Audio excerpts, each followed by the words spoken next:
Eu acho curioso como as pessoas simplesmente acreditam nessa narrativa de que existe uma mídia, um jornalismo imparcial, né? Então, o jornalismo imparcial seria o jornalismo da Globo, seria da CNN, da Band News, etc. E os jornais mais independentes, assim como o ICL, por exemplo, seriam jornais que seriam parciais de esquerda. E, na verdade, não existe essa figura do jornalismo imparcial. É impossível você fazer um jornalismo que seja imparcial justamente. Ele sempre vai ter um viés. E assim, esse viés não precisa necessariamente recair em fake news, você não precisa mentir para ter um viés. Esse viés é muito claro, às vezes. Então você tem duas maneiras de contar uma história. Imagina, por exemplo, que tem uma ocupação no MST e alguma fazenda improdutiva, e isso vai sendo noticiado de formas diferentes. A grande mídia provavelmente vai falar, a MST invade fazenda no interior do Paraná. Aí você vai ver, por exemplo, notícias diferentes em portais de esquerda, como o assentamento do MST é destruído pela polícia. São essencialmente a mesma notícia, mas de formas diferentes. Então você tem um viés ali da forma como você vai contar essa notícia que é impossível de você se desvencilhar. Isso aparece em basicamente qualquer notícia de teor político ou que possa conter um teor ideológico. É impossível evitar que isso aconteça. E a gente vê isso nessa questão ali do fim da jornada 6 por 1, né? Que está sendo agora votado ali, ainda na verdade nem foi proposta a votação, né? Está coletando assinaturas para justamente poder ser proposta a proposta de emenda constitucional e ser votada ali no plenário. E como que a mídia está noticiando isso? Simplesmente não está noticiando, né? Você vê muito pouca cobertura jornalística sobre essa questão dessa PEC, né? Da grande mídia. Quando você vê, geralmente é num tom de não, porque o empregador vai ter que contratar mais funcionários, os produtos vão ficar mais caros e tal. Esse alarmismo que, na verdade, não corresponde com a realidade. E eu acho que isso é bom para a gente desmistificar um pouco a ideia de que o jornalismo desses veículos eles são imparciais. Então, eles também defendem os interesses dos jornais e é por isso que eu vou falar um pouco sobre por que seria muito importante ter uma regulamentação da mídia. O pessoal puxou aqui uma matéria que eu achei bem interessante da Globo, de 62, no qual eles foram contra a instituição do 13º salário, porque eles disseram que o 13º poderia acabar com a economia do país. E não aconteceu, obviamente, a gente sabe que o 13º é uma coisa que existe em diversos países do mundo e é algo muito importante no Brasil hoje em dia. Mas sempre tem esse discurso de liberalismo econômico desses veículos. Você pode observar que sempre que acontece, por exemplo, alguma discussão em relação à autonomia do Banco Central, taxa de juros, privatização, esses jornais costumam se posicionar favoráveis à posição mais de direita. Então, por exemplo, o Lula não pode criticar o início do Banco Central porque o Banco Central tem que ser independente, igual é nos Estados Unidos. E nem é tão independente quanto é aqui, na verdade, né? Que o Banco Central é muito mais independente do que dos próprios Estados Unidos, né? Porque assim, eles querem liberalismo para os outros, né? Basicamente. Então a gente vai ver um pouco do porquê que a grande mídia não é imparcial. Eu vou mostrar aqui algumas coisas interessantes para vocês. Então, por exemplo, aqui, você vai para pesquisa aqui, CNN, sócios da empresa. Então você vai descobrir aqui, basicamente, que a CNN é uma sociedade anônima, né? E o que é uma sociedade anônima? Então, existe basicamente dois tipos societários ali, que são os mais comuns de longe aqui, no jeito brasileiro.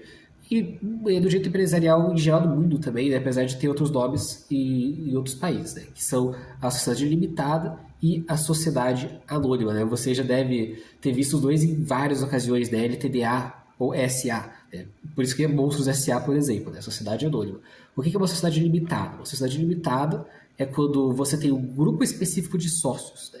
Esses sócios, eles são pessoas que são conhecidas ali, porque eles estão dentro do contrato, né? Que é o contrato social da empresa. Nesse contrato você vai ter a lista ali dos sócios e quanto que cada um tem de participação ali dentro da empresa. E tem esse grupo de pessoas que são sócios e é isso, né? Não entra outras pessoas. Que é o caso de várias empresas pequenas, aí, empresas grandes dificilmente continuam sendo limitadas por muito tempo. Então, sei lá, se você conhece alguém próximo de você que é empresário, empreendedor e tal, provavelmente é uma sociedade limitada, né? Eu conheço gente que, assim, por exemplo, tem uma sociedade limitada com 3 sócios ali, uma empresa com 4 funcionários, é uma sociedade limitada daí, é uma coisa mais simples. Já a sociedade anônima é quando você não tem a cota de participação, né? Então cada sócio não participa com X% ali. Você tem as ações da empresa. Então qualquer um pode ser sócio daquela empresa, basta você ter dinheiro para comprar as ações. Isso supondo que é uma sociedade anônima de capital aberto, que é o caso da maioria esmagadora das sociedades anônimas. Então daí o pessoal pode vender as ações do mercado financeiro e aquela empresa, por consequência, faz parte do mercado financeiro. E aí vota, né, faz parte de um conselho votante da empresa que toma as decisões. Quem tem ali as ações, né, com direito a voto, né? Pelo menos ali uma quantidade de, se não me engano, 10% das ações com direito a voto pode fazer parte do conselho diretor da empresa. E aí você consegue votar ali, tomar os rumos da empresa. E, obviamente, qualquer empresa que seja uma sociedade anônima vai priorizar a satisfação dos acionistas. Por quê? Porque numa sociedade limitada, os interesses são os interesses dos sócios ali que compõem a sociedade limitada. Normalmente, um grupo pequeno ali de pessoas. Já numa sociedade anônima, você quer que os acionistas continuem investindo e comprando as ações. Por quê? Porque quanto mais gente compra ações de uma empresa, mais ela valoriza. Mais as ações valorizam e mais a empresa tem valor no mercado. Se as pessoas começarem a vender as ações, a empresa decai, né? O valor das ações vai cair e o valor da empresa no mercado, por consequência, vai cair também. Então, a empresa de sociedade anônima ela vai priorizar a satisfação dos acionistas, né? Toda empresa tem, digamos assim, uma priorização em relação ao lucro ali, mas a sociedade anônima tem essa questão ali da opinião dos acionistas ali, né? Ainda mais porque os majoritários são aqueles que votam. Então, eu pensei em sócios da empresa, aqui a gente descobre que o sócio majoritário, né, que quando tem a maior parte das ações, portanto, talvez até mais de 50%, é este tal de Rubens Menin. Estou gripado, então vai ficar o M com som de B, né? Aí a gente vai pesquisar esse cara e descobre que ele é dono da construtora MRV Engenharia e um dos fundadores do Banco Inter, né, o Banco Intermédio, que é, como você pode imaginar pelo nome do banco. Então ele é um empresário do setor financeiro. Então a gente descobre já que a CNN faz parte do mercado financeiro, né? Ela faz parte do que a gente conhece ali como a Faria Lima, né? Então a CNN é uma empresa como qualquer outra, basicamente. Então, quando a gente vê, por exemplo, nesse caso, a CNN falando a favor dos interesses do mercado financeiro, falando, o dólar caiu porque o Lula falou alguma coisa contra o ministro do Banco Central, o dólar caiu porque o Lula falou contra Israel, ou porque estão privatizando tal coisa, isso é bom para a população. Você acha que eles estão falando realmente o interesse da população ou o interesse deles?